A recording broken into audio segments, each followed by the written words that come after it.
How I wish nga na pwede piliin ang mami. Ito nga ang sinambit ni Joey. Dahil kahit kailan daw, hindi niya pipiliin nga itong si Moira. Kinasusuklaman na nga niya ito. Dahil sa hindi na niya masikmura ang mga pinagagawa niya sa ibang tao. Para na nga itong nawawala na ng kabutihan sa kanyang puso.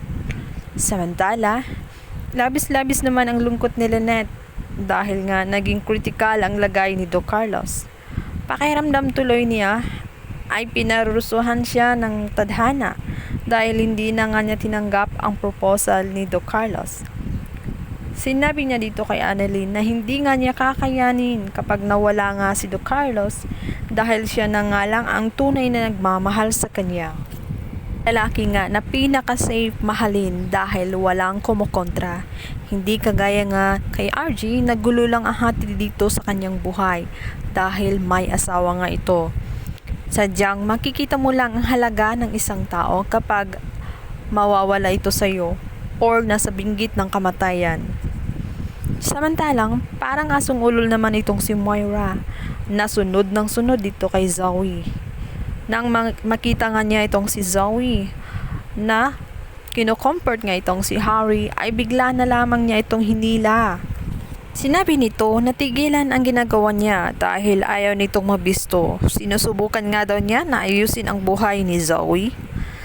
Subalit, unti-unti naman nilalaglag ni Zoe nga itong si Moira.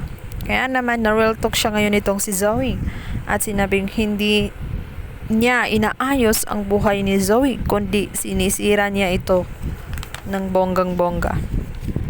Dahil nga sa tuwing may gagawin nga itong si Moira ay laging nadadamay nga ang pangalan ni Zoe.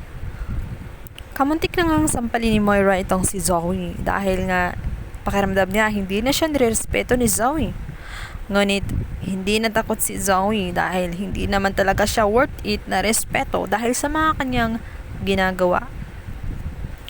Sanay na siya na laging nasasaktan ng dahil sa mga maling gawin ng kanyang ina. Nagbantaan pa nga niya itong si Moira na sa oras daw na may mangyari nga kay Doc Lyndon ay siya na nga mismo ang magsasalita ng katotohanan dito nga sa kanyang daddy para matigilan na nga ang lahat ng mga pinagagawa nitong si Moira dahil marami na ang nadadamay na inosente at walang kasalanan. Naman sa takot nga ni Moira ay pipigilan na niya ang pulis na may plano sana na ituloy sa isang araw ang naudlot nilang plano na patayin nga itong si Doc Lyndon. At sinabi nga nito na itigil na dahil hindi na maganda ang naging reaksyon ni Zoe at baka nga ikakanta na nga sila ng tuluyan dahil nilalaglag na nga siya nito unti-unti. Sa pagbabalik nga ni Ninang Josa ay dito nga muling nabuhay ang pag-asa dito sa cellphone.